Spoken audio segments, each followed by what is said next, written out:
En 1928, commence dans un petit atelier de l'Allgäu, en Allemagne, une success story. Johann Georg Fendt et ses 3 fils construisent le premier tracteur diesel Fendt européen. Avec ses 4 chevaux, ce tracteur équipé d'une faucheuse est le début d'un long processus de développement couronné de succès dans la construction de tracteurs de la firme Fendt. Les premiers tracteurs sont vendus en 1930. 3 ans plus tard, la première série est produite puis présentée au Salon de l'agriculture de Munich. Le Fendt Dieselross. Dès 1935, 100 tracteurs sont livrés. L'essor économique de Fendt est entravé par la guerre et l'interdiction d'utiliser des tracteurs diesel. En conséquence, les frères Fendt mettent au point un tracteur fonctionnant au gaz de bois d'une puissance de 25 chevaux. Au lendemain de la guerre, l'essor de Fendt ne peut plus être arrêté. Dans de longues colonnes, les tracteurs qui ont été assemblés en usine se dirigent quotidiennement vers les quais de chargement des chemins de fer pour être ensuite acheminés à bord d'innombrables wagons de marchandises et de trains Dieselross vers les fermes qui, en fonction de leur taille, ont besoin d'un tracteur de 15, 20, 28 ou 40 chevaux. Fendt développe sans cesse de nouveaux concepts de tracteurs. En 1953, le premier porte-outils est mis sur le marché, le F12 GT. L'une des exigences du système Fendt-Heinemann est que tous les accessoires puissent être assemblés en l'espace de 5 minutes. Avec 60 000 modèles vendus, le porte-outils est un véritable succès. L'ère Dieselross prend fin en 1958. Le favori, d'une puissance de 40 chevaux, et le petit Fix remplace le Dieselross. Les 2 nouveaux tracteurs doivent aider à surmonter la période économiquement difficile des années 60. Mais Fendt ne peut se maintenir qu'en renforçant son engagement à l'étranger.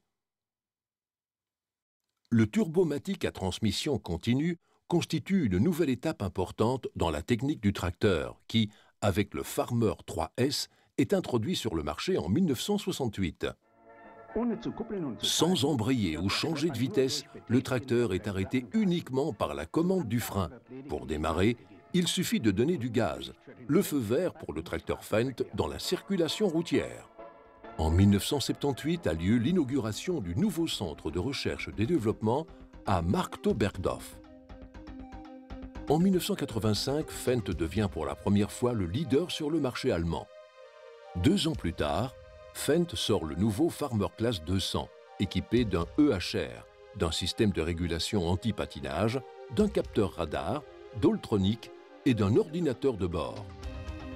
Après la période économiquement difficile des années 1992 et 1993, Fendt lance lors de l'Agritechnica, en novembre, une offensive d'une importance vitale pour l'entreprise.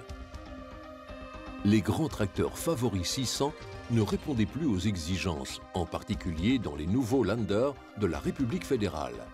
Pour ce qui est des grands tracteurs de plus de 200 chevaux, les Américains étaient jusqu'alors les leaders sur le marché. Néanmoins, avec les 2 nouvelles séries Favoris 500 et 800, Fendt réussit un coup de maître. Le Favori 926, qui conquiert le marché en 1996, fait sensation. Ce tracteur équipé d'un moteur d'une puissance de 260 chevaux est le premier au monde à atteindre, avec sa boîte à transmission continue Vario, le rendement d'un tracteur à boîte de vitesse manuelle. La marque verte convainc.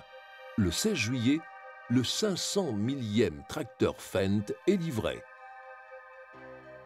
1 an plus tard, une nouvelle surprenante suscite l'agitation parmi de nombreux utilisateurs Fendt. L'entreprise américaine de matériel agricole AGECO reprend la firme d'Allgäu. La marque subsiste cependant. En intégrant le groupe d'envergure international, Fendt voit s'ouvrir de nouvelles possibilités d'exportation, par exemple vers l'Amérique du Nord et le Canada. De nombreux rivaux se sont lancés sur la transmission continue. Toutefois, l'entreprise ne reste pas inactive.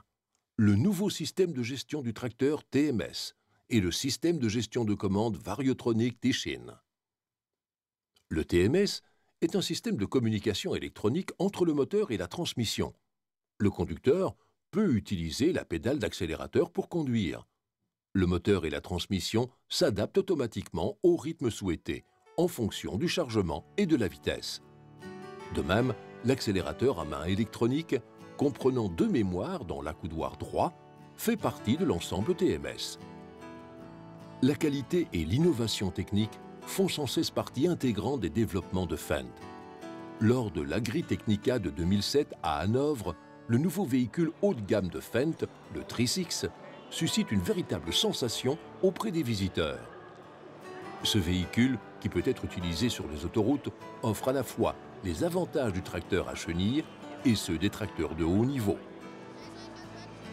Reste à voir avec quel nouveau développement la marque verte nous surprendra à l'avenir.